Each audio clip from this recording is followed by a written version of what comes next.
The Intercept has revealed that the US military plans to keep a significant number of troops in the Caribbean Sea for the next 3 years, which is another sign that war in Venezuela is inevitable. Documents from the Ministry of Defense show that the US has planned a significant increase in food supplies for almost all of its military branches and services, including the US Coast Guard, Army, Navy, Air Force, and Marine Corps. Now, citizens of Trinidad and Tobago are asking how much did their Prime Minister know? After secretive meetings with General Raising Cane, citizens are left in the dark as to what deals did their leader make with the USA. What was signed away? Citizens are watching the economy tank and businesses close within the country. Let me just put the Point Lisas estate into context for us in Trinidad and Tobago, because as citizens, we should all be concerned. The Point Lisas estate was built towards the late 70s, early 80s, the 80s period. And the vision for it was to build this industrial complex to attract energy companies, which fortunately we did. And now we're the largest exporter of products like ammonia in the world, second largest exporter of methanol in the world. Those are products that use our natural gas, and the natural gas we produce in Trinidad and Tobago. And the plants that are set up there are owned by these global energy companies.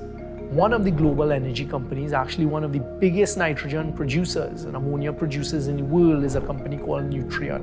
What we're seeing today troubles me, because we in Trinidad and Tobago have to remain competitive in the global environment. We're not the only place that has natural gas.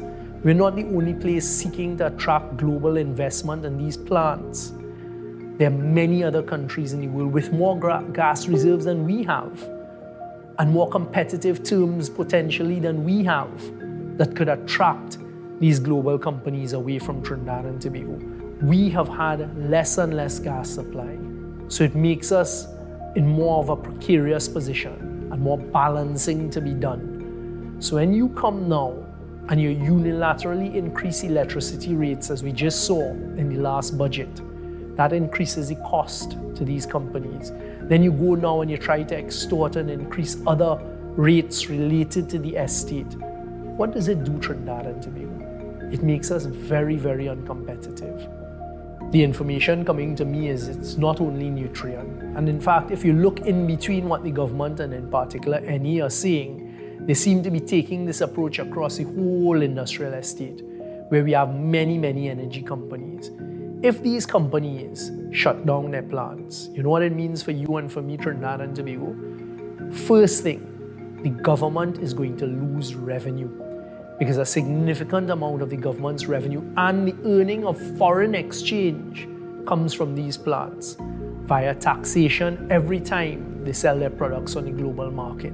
So we're going to lose more forex, we're going to lose government revenue, which again means that the government is going to struggle to provide services. Salaries may not be paid, or maybe not be paid on time. Hospitals could start to have shortages and these types of things. You know what's the second thing this will affect? Jobs.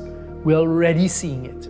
Over the weekend, Nutrien, because of the shutdown, over 300 temporary workers had to go, because these are plants. They constantly need external support, a service company support. And let me tell you, something as simple as the family that provides food to the workers on the plant, that look forward and they make their earning, gone. So I hope that good sense prevails, because I don't want Trinidad and Tobago to suffer at the hands of incompetence and at the hands of poor negotiation.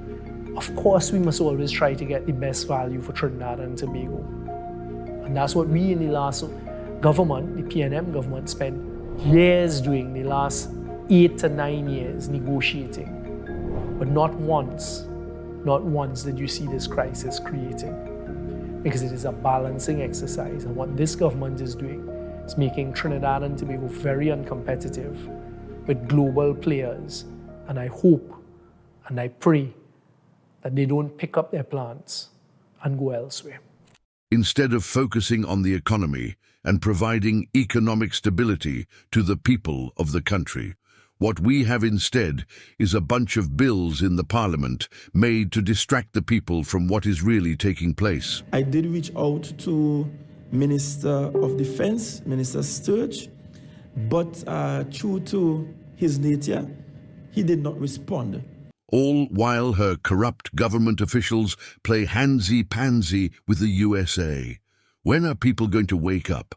The people of Trinidad and Tobago have been betrayed at the highest level.